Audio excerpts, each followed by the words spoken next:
daawadayaal waxaad ku soo dhawaataan barnaamij gaar ah aynu ku eegayno horumarka ay gaadhay magaalada Buuhoodle sanada 2013 ilaa 2014 horumarka ay gaadhay waxa kamid ah magaalada Buuhoodle biyo-gelinta oo iyadoo ah nolosha bini'aadanka biyo-gelintan oo iska kaashanayaan hay'ado maxalli ah oo ka howlgala magaalada Buuhoodle iyo dalka dibadiisaba ayaa waxay muddooyin ka dambe ku fognaayeen sidii ay u horumarin lahaayeen magaalada Buuhoodle iyo deegaanada hoos yimaada waxaana laga soo jiidayaa tumbadaha la gelinayo xaafadaha iyo goobaha laga cabayo riiga oo magaalada Buuhoodle u jira dhowr iyo 10 kiiloomitir oo kaga beegan dhanka bariga mas'uuliyiintan ku howlan sidii ay uga faa'iideyn lahaayeen bulshooyinka ku dhaqan magaalada Buuhoodle ayaa ka warbixiyay goobaha biyaha gelinayaan haddaba hay'adahan ka wada biyo-gelinta magaalada Buuhoodle ayaa waxa kamid ah hay'adda UNICEF ururka SRO oo asagu ka howlgala magaalada Buuhoodle iyo waliba sidoo kale hay'adda Mahuraan haddaba waxa ugu horeyntii ka warbixiyay gudoomiyaha ururka SRO Faarax Xaaji Cabdi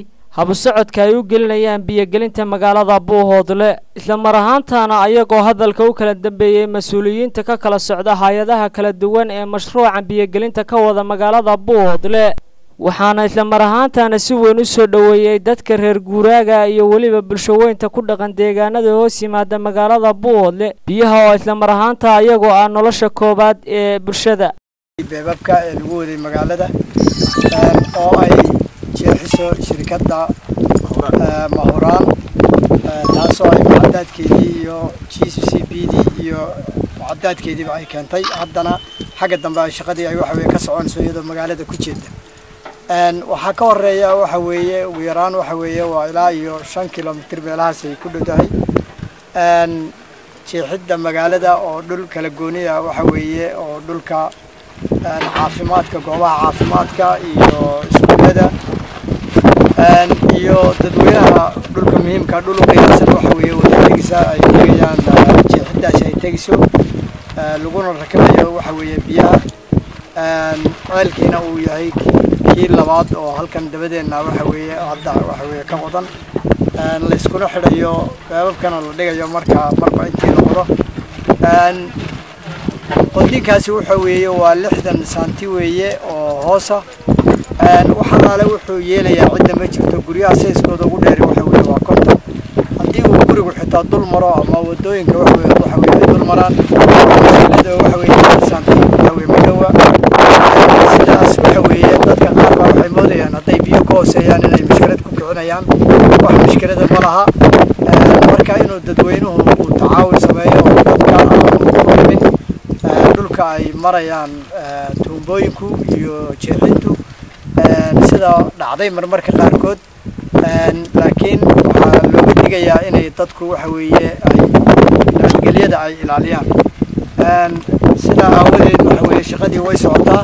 guriyahani waa guriyihii la sameeyay iyo fenskan ama wirekan waxa weeye suurkan ku wareegsan marka shaqadii waxa weeye saas ay u socotaa waana dhameystiraysaa inta waxa xiga injineer aadan oo hadda noo yimi isagana waxa weeye wixii warbixinay ceelkan intuu yahay iyo xoggiisa iyo waxa weeye wixii warbixinay ka bixinay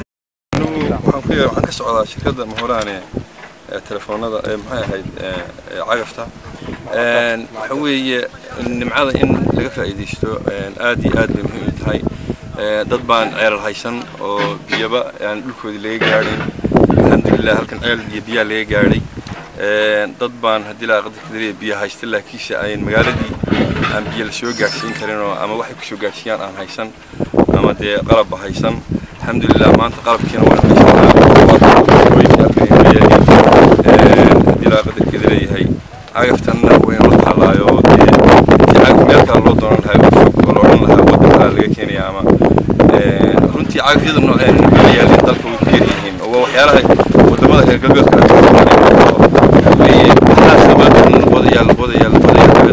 waxaas waxa ka soo baxaya waxa laga yaabaa in horumar uu ka muuqdo hadii qalabka marka waxaan leeyahay biyihiina soo dhaweysta magaalada laga keenayo odayaasha iyo shaqeynaya culimadu waxay inoo sheegtay tiraahdaa nimcada dabarkeeda waa mahadnaq ceelashan ama ceelkan ama riigataankan ay soo gudubtay waa nimco ilaahay inoo keenay halkan waxaa imika inaga xigto 200 mitir inoo jirta waddadii geela waxaa loo mari jiray daaq odayaasha ay ka sheekeeyeen marka waxaan leeyahay sidaa markii horeba la taabtay dee nimcada inoo timi halkan imika biyaha magaaladii lagu wado waxa uma baahani macnaha wixii noloshu ay ahayd aan ku noolaan lahaa bila mid marka waxaan leeyahay in laga feeyigaado oo maxay ahayd tooy waa nimco ilaahay keenay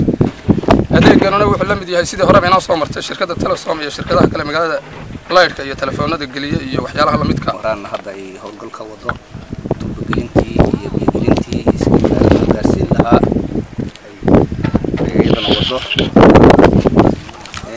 annagana inta kala labashtir doona insha Allah ta'ala oo howlaha kala markay shirkadda qodaalka dhamayso annagana tarkiibtii howlaha kala gelin doona hadduu ilaahay idmo gelna ka soo roreero xoolaha aad u abeesay wanaagsan u abiyeen waxaa noo shaqeeya yahay yaayada maxalliga oo ilaahay banu mahadnaqayna subhanahu wa ta'ala ayada maxalliga oo mahadnaqayna alxamdulillah rabbil caalamiin waxaa salaam qaybta warbaahinta mudanteedu wax aad iyo aad iskaga bedelay aad iyo aad weyn iskaga bedelay oo aan tahay fiigi hore iyo yaraa kale aad buu wacay yahay dambe ayada محلي قابل سلامنا وردينت سلامنا waa tahay daawadayaal barnaamijka aynu ku eegaynay biyo-gelinta magaalada Buuhoodle laga hirgeliyay iyo horumarka ballaaran ay gaadhay ilaa sanada 2013 ilaa 2014 waxaanad ka daawanaysaan telefishinka qaranka Soomaaliya waxaan inoo soo jeedinaya anigoo ah Maxamed Cali Bile barnaamijkan mid lamida inta aanu ku kulmi doono waxaan iga tagayaa nabadgelyo